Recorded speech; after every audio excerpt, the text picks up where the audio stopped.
भगवान जगन्नाथ की आज रथ यात्रा निकाली जा रही है। ओडिशा के पुरी में भगवान जगन्नाथ, उनके बड़े भाई बलभद्र और बहन सुभद्रा जी को विशाल और भव्य रथों में बिठाकर श्री गुंडिचा मंदिर ले जाया जाएगा। ओडिशा सीएम मोहन चरण मांझी ने भगवान जगन्नाथ रथ यात्रा में आने वाले श्रद्धालुओं का किया स्वागत। भक्तों से आस्था और भक्ति के साथ रथ यात्रा में शामिल होने की अपील की। पुरी में भगवान जगन्नाथ जी रथ यात्रा के लिए सुरक्षा के किए गए पुख्ता इंतजाम। एसपी पुरी के मुताबिक एनएसजी, सीआरपीएफ, बीएसएफ, आरएएफ की कंपनियां तैनात की गई।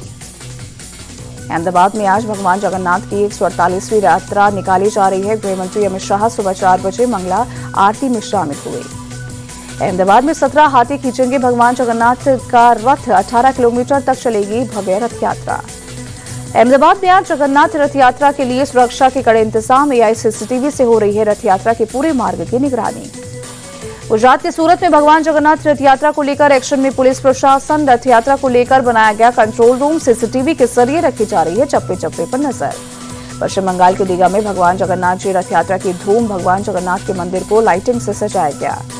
पुरी में आयोजित होने वाली भगवान जगन्नाथ रथ यात्रा को लेकर अडानी ग्रुप का ऐलान। 8 जुलाई तक 40 लाख भक्तों को मुफ्त में खाना खिलाया जाएगा।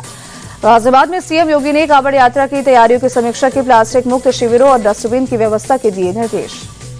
यूपी के संभल में कांवड़ यात्रा और मोहर्रम को लेकर पुलिस ने किया रूट मार्च। त्योहारों को लेकर प्रशासन के दिशा निर्देशों के बारे में लोगों को दी जानकारी।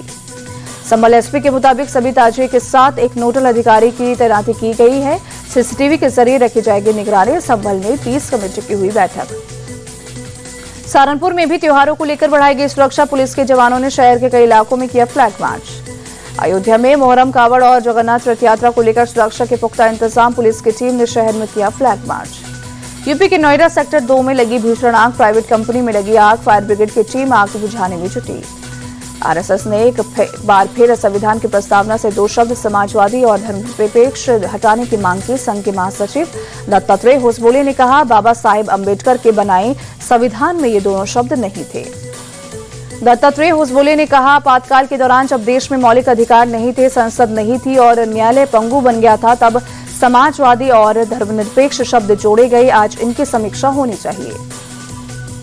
होसबोले ने आपातकाल के दिनों को याद करते हुए कहा, जिन लोगों ने आपातकाल लगाया वही आज संविधान की प्रतियां लेकर घूम रहे हैं। उन्हें अपने पूर्वजों की इन गलतियों के लिए देश से माफी मांगनी चाहिए। कांग्रेस ने दत्तात्रेय होसबोले के बयान पर किया पलटवार। कहा, आरएसएस बीजेपी बाबा साहेब के संविधान को खत्म करने की साजिश रच रही है। छात्र संसद में तेजस्वी यादव ने बीजेपी पर साधा निशाना। कहा, नफरत वाली पार्टी को हम मोहब्बत और विकास से हराएंगे। जनसुराज के चीफ प्रशांत किशोर का राहुल गांधी पर अटैक। कहा, दिल्ली में बैठकर वो बिहारियों का मजाक उड़ाते हैं। क्या उन्होंने बिहार के किसी गांव में एक रात बिताई है? प्रशांत किशोर ने सीएम और तेजस्वी यादव पर साधा निशाना। कहा, बिहार में नीतीश की बात कोई नहीं सुन रहा। तेजस्वी की पहचान की, वो लालू के बेटे हैं। बिहार चुनाव की तैयारियां देखने पटना पहुंची चुनाव आयोग की 9 सदस्यीय टीम। अक्टूबर के पहले हफ्ते में हो सकता है चुनाव। चीन पाकिस्तान की मुंह पर भारत का करारा तमाचा। राजनाथ सिंह का एससीओ संयुक्त घोषणा पत्र पर हस्ताक्षर करने से इनकार। भारत के विरोध के बाद नहीं हुआ जारी ज्वाइंट डिक्लेरेशन। एससीओ समिट में पाकिस्तानी रक्षा मंत्री को राजनाथ सिंह की 2 टूक। कहा, आतंकवाद के एपिसेंटर अब सेफ नहीं, निर्दोषों का खून बहाने वाले नहीं बचेंगे। लखनऊ के मलिहाबाद में एक घर से भारी मात्रा में असला और कारतूस बरामद। पुलिस ने एक शख्स को हिरासत में लिया। कथावाचक के साथ बदसलूकी और पिटाई मामले पर इटावा में बढ़ा हंगामा। पुलिस ने अब तक 19 उपद्रवियों को हिरासत में लिया। इटावा में अहिर रेजिमेंट और यादव महासभा ने थाने का घेराव कर हंगामा किया। रास्ता जाम कर नारेबाजी की। पुलिस की गाड़ियों पर पथराव किया। कथावाचक विवाद पर अखिलेश यादव ने बीजेपी को घेरा। कहा, यूपी में इमरजेंसी जैसी सिचुएशन बीजेपी की सरकार में कुछ भी संभव। क्या यही है इनका सबका साथ सबका विकास?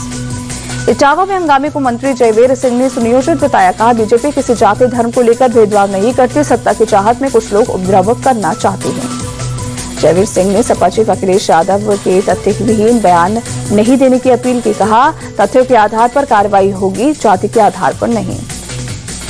आर्मेनिया के येरेवन में भारतीयों को लेकर विशेष विमान पहुंचा दिल्ली। प्लेन से ईरान से निकाले गए 173 भारतीयों को लाया गया।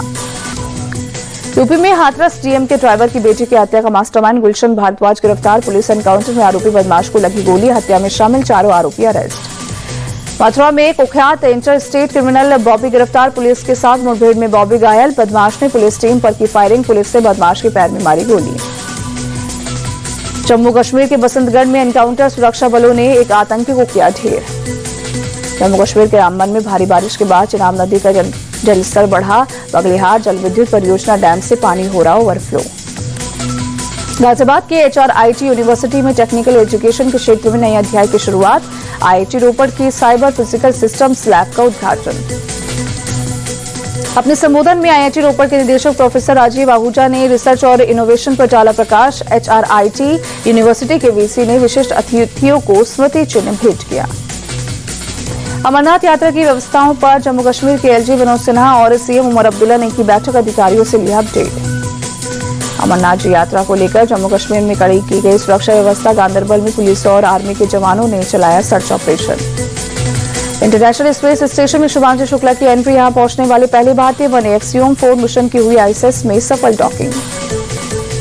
भारत के खिलाफ बर्मिंघम टेस्ट के लिए इंग्लैंड ने टीम का किया ऐलान। टीम में बेन स्टोक्स, जो रूट, शोएब बशीर को मिली जगह।